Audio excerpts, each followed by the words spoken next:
1000 वर्षों के दौरान हुए परिवर्तनों की पड़ताल। ये फर्स्ट चैप्टर जिसको हमने थ्योरी काफी अच्छे से कवर किया है, और अब ये जो बुक में ही जो अभ्यास के लिए, एक्सरसाइज के लिए जो क्वेश्चन दिए गए थे उनको हम सॉल्व करते हैं। तो स्टार्ट करते हैं।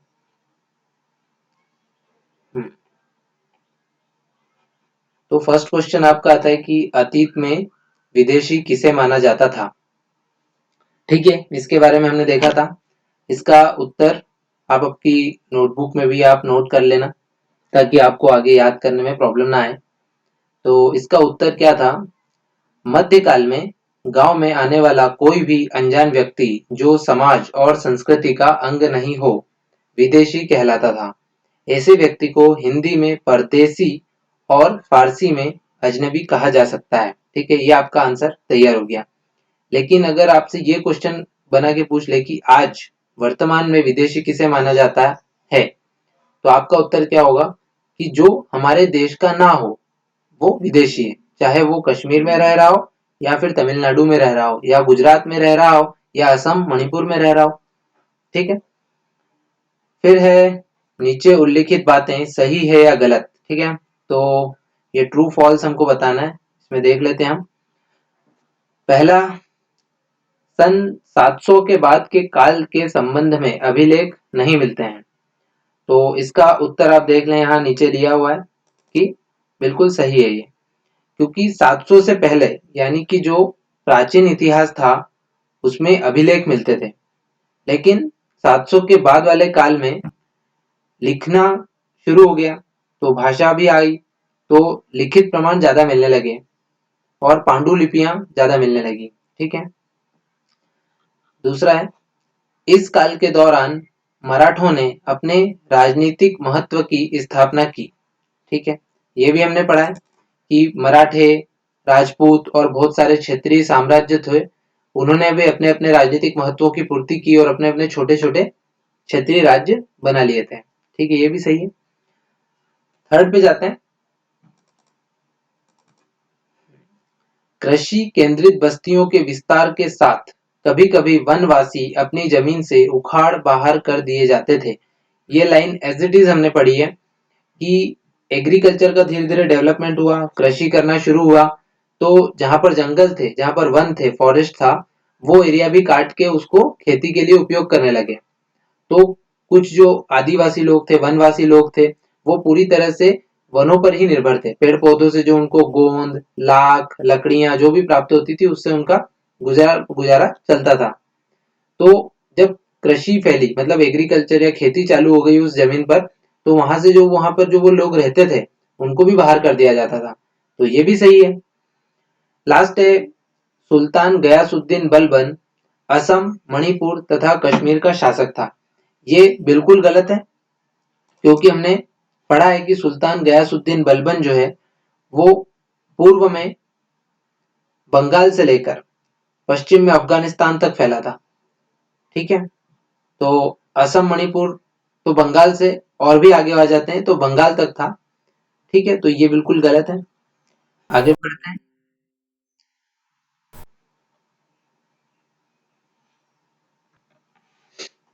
रिक्त स्थानों को भरें। ठीक है, ये भी भर देते हैं।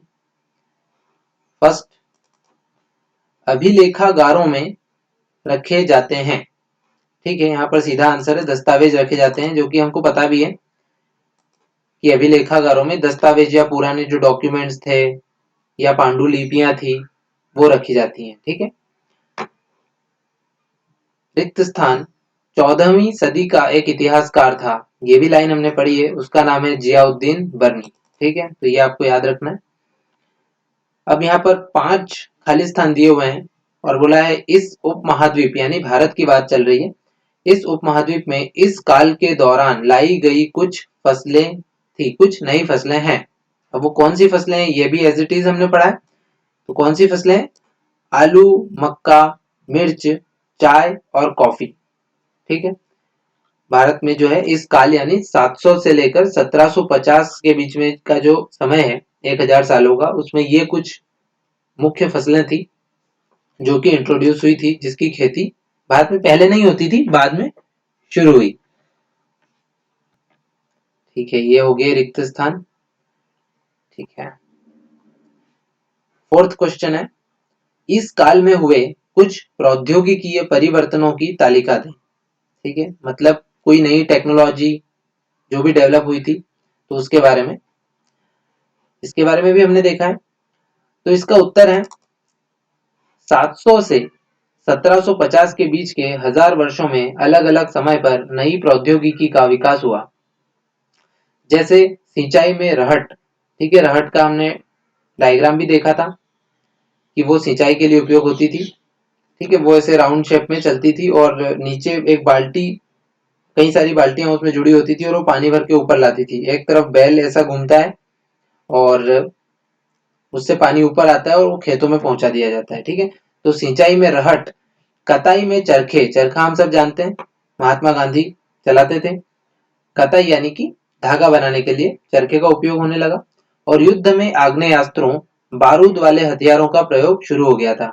ठीक है, तो हम जानते हैं कि 700 से पहले वाला जो काल था, जिसमें हम मौर्य साम्राज्य के बारे में पढ़ते हैं, गुप्त साम्राज्य के बारे में पढ़ते हैं, तो उसमें तीर धनुष, तलवार, भाले वगैरह का उपयोग होता था। लेकिन ये जो 700 से 1750 के बीच का जो समय था, उसमें बारूद वाले हथियार आ चुके थे ना, तो बंदूकों का उपयोग इसमें होने लगा था। तो ये कुछ प्रौद्योगिकी यानी कि टेक्नोलॉजिकल चेंजेस या परिवर्तन हुए थे। अगले क्वेश्चन पे जाते हैं, इस काल के दौरान हुए कुछ मुख्य धार्मिक परिवर्तनों की जानकारी दें। इसको बहुत ही डिस्क्राइब करके और विस्तार से हमने समझा था। ठीक है, तो इसका उत्तर हम पढ़ लेते हैं, काफी अच्छा है और सिंपल है और इसको भी समझने की कोशिश करते हैं। 1000 वर्षों के दौरान धार्मिक, सेकेंड, 1000 वर्षों के दौरान धार्मिक परंपराओं में कई बड़े परिवर्तन आए। ठीक है, परिवर्तनों के बारे में ही पूछ रहा है क्वेश्चन में, तो पहली लाइन तो यही हो गई कि हम काफी बड़े परिवर्तन आए। लोगों में दैविक आस्था वैयक्तिक स्तर पर, यानी एक आदमी खुद भी सोचता है, खुद भी उस भगवान को मानता है, जो भी वो चाहे मान सकता है, और सामूहिक स्तर पर भी था। ठीक है, ग्रुप में भी पूजा पाठ होती थी, मान्यताएं थी, है ना। सबसे पहले हिंदू धर्म के बारे में बात करते हैं। हिंदू धर्म में नए देवी देवताओं की पूजा, राजाओं द्वारा मंदिरों का निर्माण और पुरोहितों का महत्व बढ़ा, जो कि ब्राह्मण हुआ करते थे। इस काल में भक्ति आंदोलन का प्रारंभ हुआ, जो कर्म कांडों के आलोचक थे। ठीक है, भक्ति आंदोलन शुरू हुआ और कर्म कांडों के ये आलोचक थे, यानी कि यज्ञ, मूर्ति पूजा, कर्म कांड जो भी होते थे, तो इनको वो गलत मानते थे। उनको लगता था कि ये सब करने से जो है भक्ति नहीं होती है। भक्ति जो है सच्चे मन से होती है, चाहे आप पूजा पाठ ना करो, चाहे आप यज्ञ हवन ना करो, तो भी आपको भगवान मिलेंगे अगर आपका मन साफ है तो ये उनकी आलोचना थी। ये हिंदू धर्म की बात हो गई। आगे बढ़ते हैं। इस काल में 7वीं सदी में इस्लाम और 16वीं सदी में इस्लाम ईसाई धर्म का भारत में प्रादुर्भाव हुआ यानी कि यहाँ पर वो आए, शुरुआत हुई भारत में। ठीक है, तो 7वीं सदी यानी कि ये 700 के बाद वाली स्थिति है। तो इसमें इस्लाम धर्म आया, जैसे कि हमने बताया था, पैगंबर साहब जो मोहम्मद साहब थे उनके द्वारा ये शुरू किया गया था। और 16वीं सदी में ईसाई, यानी कि जब अंग्रेज या यूरोपीय कंपनियां व्यापार के लिए हमारे देश में आने लगी, तब ईसाई धर्म यहाँ पर शुरू हुआ। ठीक है, यहाँ तक हमारा कंप्लीट होता है। आगे बढ़ते हैं। क्वेश्चन नंबर 6, पिछली कई शताब्दियों में हिंदुस्तान शब्द का अर्थ कैसे बदला है। ठीक है, ये भी उत्तर देख लेते हैं। पिछली कई शताब्दियों में हिंदुस्तान शब्द के अर्थ में अनेक परिवर्तन हुए, हमने ये देखा है।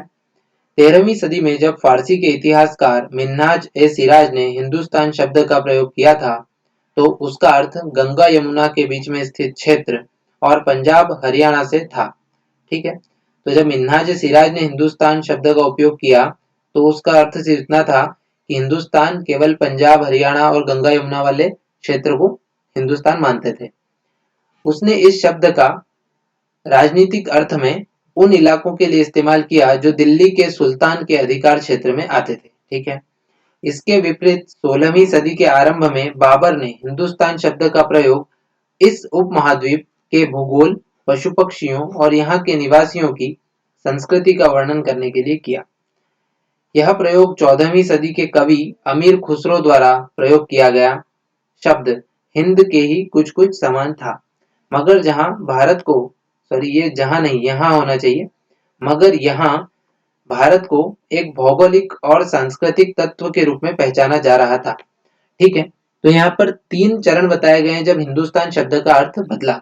सबसे पहले 13वीं सदी में मिन्हाज सिराज ने हिंदुस्तान शब्द का उपयोग किया था कि जो दिल्ली के सुल्तान के अधिकार में आते थे, यानी कि गंगा यमुना के बीच का क्षेत्र और पंजाब और हरियाणा। ठीक है, ये फर्स्ट पार्ट। दूसरे में 16वीं सदी की अगर बात करें तो बाबर ने हिंदुस्तान शब्द का प्रयोग किया था यहाँ के भूगोल, पशु पक्षियों और यहाँ की संस्कृति का वर्णन करने के लिए। फिर है 14वीं सदी में अमीर खुसरो द्वारा क्या किया गया, भौगोलिक और सांस्कृतिक रूप से हिंदुस्तान का उपयोग किया गया। ठीक है, तो इसका कैसे कैसे हिंदुस्तान शब्द का ही अर्थ बदला, जैसे विदेशी का हमने देखा था। नेक्स्ट क्वेश्चन, जातियों के मामले कैसे नियंत्रित किए जाते थे। ठीक है,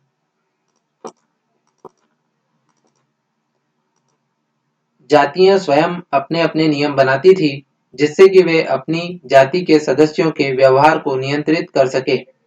इन नियमों का पालन जाति के बड़े बुजुर्गों की एक सभा करवाती थी, जिसे कुछ इलाकों में जाति पंचायत, ये जाति पंचायत पूरा एक वर्ड है, ये बीच में इसमें फुल स्टॉप नहीं है। ठीक है, जिसे कुछ इलाकों में जाति पंचायत कहा जाता था, लेकिन जातियों को अपने निवास के गांवों के रिवाजों का पालन भी करना पड़ता था। ये हमने पढ़ा था कि एक गांव में कई सारी जातियां निवास करती हैं और हर जाति के अपने नियम होते हैं, और उसी जाति के जो बुजुर्ग बूढ़े लोग होते हैं, अनुभवी लोग होते हैं, वो एक सभा होती है उनकी और वो उस नियम का पालन करवाते हैं।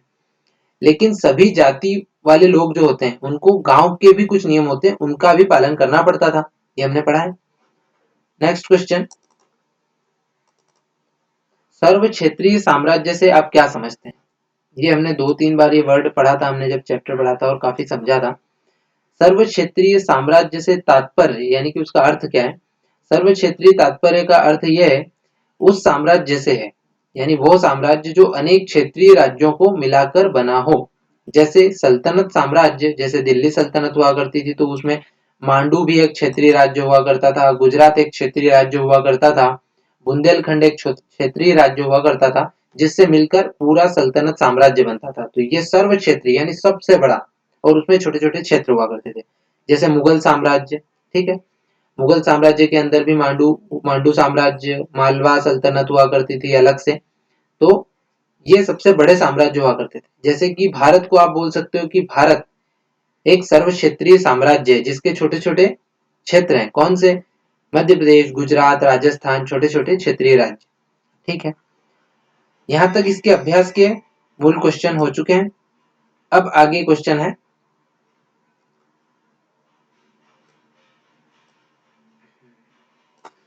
पांडुलिपियों के उपयोग में इतिहासकारों के सामने कौन कौन सी समस्याएं आती हैं।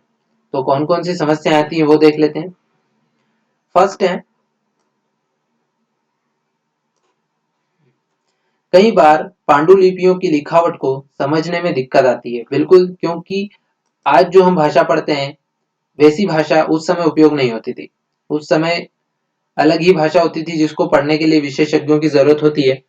तो हम उस पांडुलिपि को समझ नहीं पाते, लैंग्वेज को आसानी से नहीं समझ पाते, जो एग्जैक्ट वहां पर जो मूल रूप से लिखा गया था उसको हम नहीं समझ पाते हैं, हमें अंदाजा ही लगाना पड़ता है।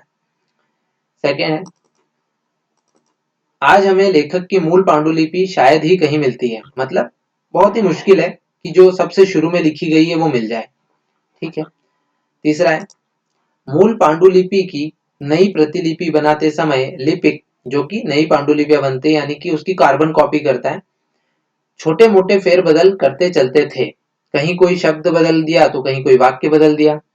सदी दर सदी यानी कि 100 सालों की एक सदी होती है, तो सदी दर सदी प्रतिलिपियों की भी प्रतिलिपियां बनती रही, यानी कि जो मूल पांडुलिपि थी वो तो हमको बहुत मुश्किल से ही मिलेगी, उसकी कॉपी बनी, फिर उसकी भी कोई कॉपी बनी, तो ऐसे सालों से कॉपियों की ही कॉपियां बनती रही, यानी प्रतिलिपियों की भी प्रतिलिपियां बनती रही।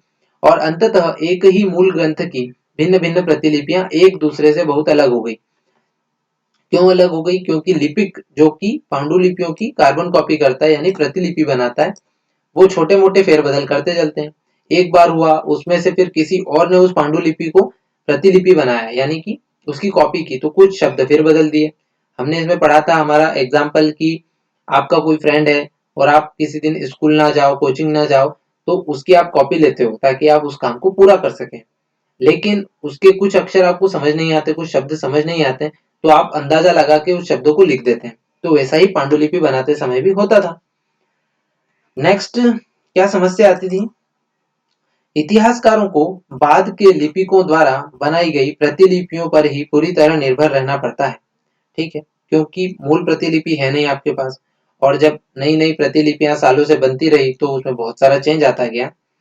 इसलिए इस बात का अंदाजा लगाने के लिए अंदाजा ही लगा सकते हैं, जैसे कि मैंने सबसे पहले ही बताया, इस बात का अंदाज ही लगाने के लिए कि मूलतः मतलब बेसिकली सबसे शुरू जो पांडुलिपि थी उसमें लेखक ने क्या लिखा था, इसके लिए इतिहासकारों को एक ही ग्रंथ की विभिन्न प्रतिलिपियों का अध्ययन करना पड़ता है। ठीक है, एक ही चीज के लिए उनको कई सारी प्रतिलिपियां जो अलग अलग लिपिकों, अलग अलग लेखकों द्वारा लिखी गई है, उनका उनको अध्ययन करना पड़ता है ताकि वो ये जान सके, अंदाजा लगा सके कि बेसिकली जो सबसे मूल पांडुलिपि यानी जो सबसे शुरुआत वाली जो पांडुलिपि थी, जो दस्तावेज था, उसमें क्या लिखा था। नेक्स्ट क्वेश्चन, इतिहासकार अतीत को कालों या युगों में कैसे विभाजित करते हैं? क्या इस कार्य में उनके सामने कोई कठिनाई आती है?